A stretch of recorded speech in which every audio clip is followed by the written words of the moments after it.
Father, who art in heaven, hallowed be thy name. Those who trespass against us, and lead us not into temptation, but deliver us from evil. Amen. ሰላም ንዓኹም ብካልገሪ ካቶሊክ ስኩል ዲስትሪክት ዝተወደበ ካብ ካናዳ ወፃኢ ናይ መምህርና ሞያን ብቕዓትን ዘለዎም ኣብ ሞያኦም ብኸመይ ኣብ ኣብያተ ትምህርቲ ክሰርሑ ከም ዝኽእሉ ዘላልን ዝሕብርን መደብ ተኻይዱ እዚ ብምትሕብባር ኮሚኒቲ ኤርትራውያን ኣብ ካልጋሪ ካቶሊክ ስኩል ዲስትሪክት ዝተወደበን መደብ ሞያውያን ንዞባ ኣልበርታ ብቑዕ ዝኾነ ናይ መምህርና ደረጃ ብኸመይ ይረኽቡን ናይ ሞያኦም መረጋገፂ ወረቓቕቶም ብኸመይ የቕርቡን ብዙሓት ናይ ወፃኢ ካብ ካናዳ ሞያ መምህርና ዝነበሮም ኣብ ካልገሪ ካቶሊክ ስኩል ዲስትሪክት ተቐባልነት ረኺቦም መምህራን ኮይኖም ኣብ ንጡፍ ኩነት ዝርከቡ ምስክርነት ድልውነት ክኾኑ ክገብር ይኽእል ዝብል መንፈስ ኣበይ ደረጃ ከም ዝብፅሕ ዝገልጹ ሰፊሕን ብዙሕን ካብ ዝተፈላለየ ድሕረ ባይታ ዝተበገሱ ዕዉታት ውልቃዊ ተመክሮታት ኣሰራርሓን ቅጥዕታትን ካልገሪ ካቶሊክ ስኩል ዲስትሪክት ብሰፊሑ ብኸመይ ናይ ስራሕ ዕድላት የመልክቱን ወትሩ ይስዕብዎም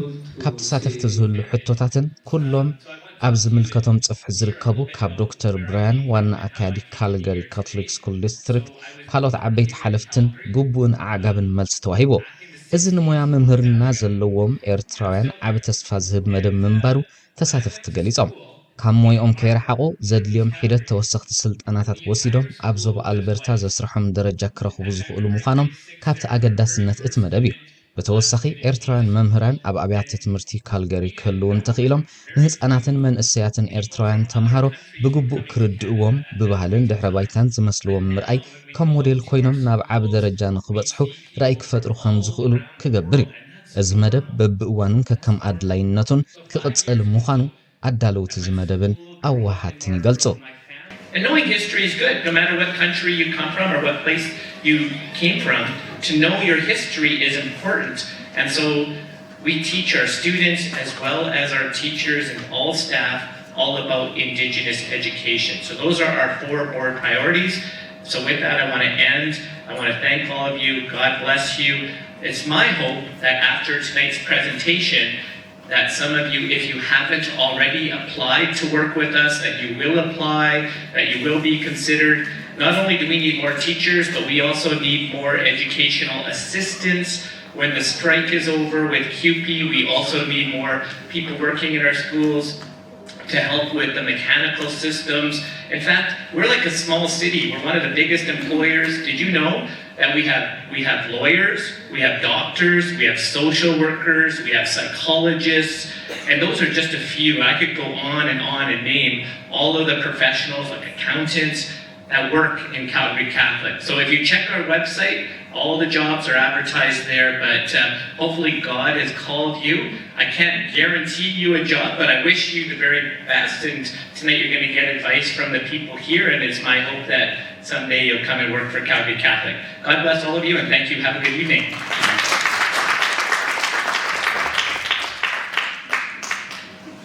መጀመሪያ እንኳን على حمص اخ ሽምካን እዚ ዝነበረ መደብ ከመይ ሪኢኻን ጽይታው ደኸትብሎ ኦኬ እንኳን ሰላም ሓና ረኸበና መምህር ብርሃን ገብረአብ ይባላል ለማዓንቲ ጽቡቕ ሆነ መደብ አምሺና መደብ ካብ እንግዲ ኢካት ኤርትራን ኮሚኒቲ ኢን ካልጋሪ ካናዳ ማርቲ ተካይዱ ዳንኤል ድሞርሖ ማርቲ ናይቲ ኮሚኒቲ ሊደር እዚ ኣተኣኻኺብና ብመንገዲና ኮንታክት ጌርና ስራሕ ንረኽቦን መንገዲ ከዓ ኮንታክት ኣግቢርና ኮሚኒቲ መገድ ዳንኤል ማርቲ ጽቡቕ ኢንፎርሜሽን ኣምሲና ጽቡቕ ዝኾነ ኣፍልጦ መንጣሕቲ ኣረኺብና ሆፕ ከም ትጻዕሩ ማርቲ መገዲ ኮሚኒቲ ገይሩ ንተዓውተና ንሕዋት ዝገበሮ ማርቲ ኣምላኽ ባርኮ ክንዕወት ኣብ ስራሕ ገለደገ ክረክብካ ተስፋ ንገብር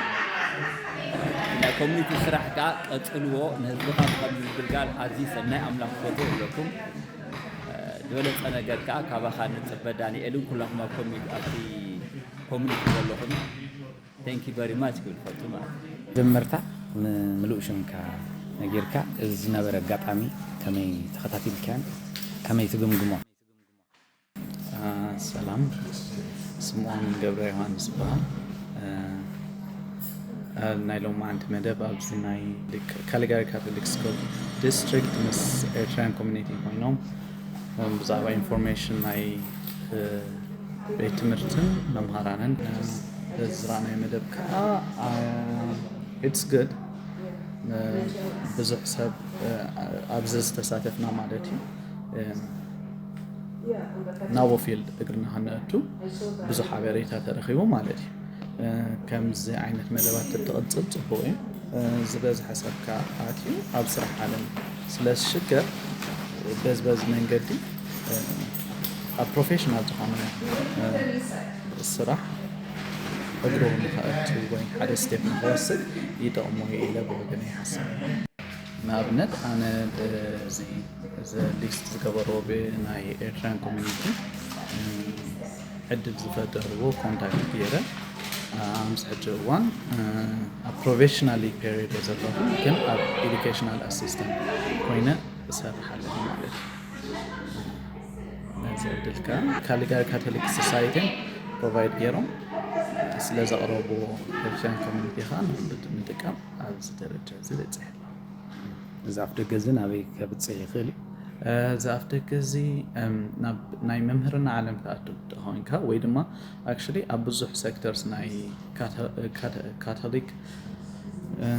ካቶሊክ ስኩል ዲስትሪክት ብዙሕ ፊልድስ ኣለዎም ናት ኦንሊ ብኤዱኬሽን ትወዱ ዘይኮኑስ ኣብ ካልእ ሴክተር ሶሻል ወርኪንግ ኢንጂነሪንግ አይቲ ሴክተርስ ኣለዎም ናብኡ ኣፍ ደገ ይኮነካይ ከም ንፈልጦ ከዓ I think step ምስ ገበርካዩ ብዙሕ ነገር ዝኽፈተልካ እሞ ስቴፕ ምግባር ሓደ ስጉምት ምውሳድካ ፅቡቅ ኢለ ስለ ዝሓሰብኩ ናብ ከምኡ ፕሮፌሽን ንኽኣቱ ዕድል ክበኒ ኢለ ሓስብ Thank you.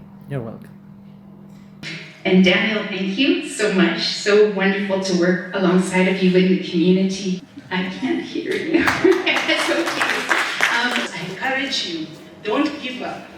Yes, the certification is hard. It's so long.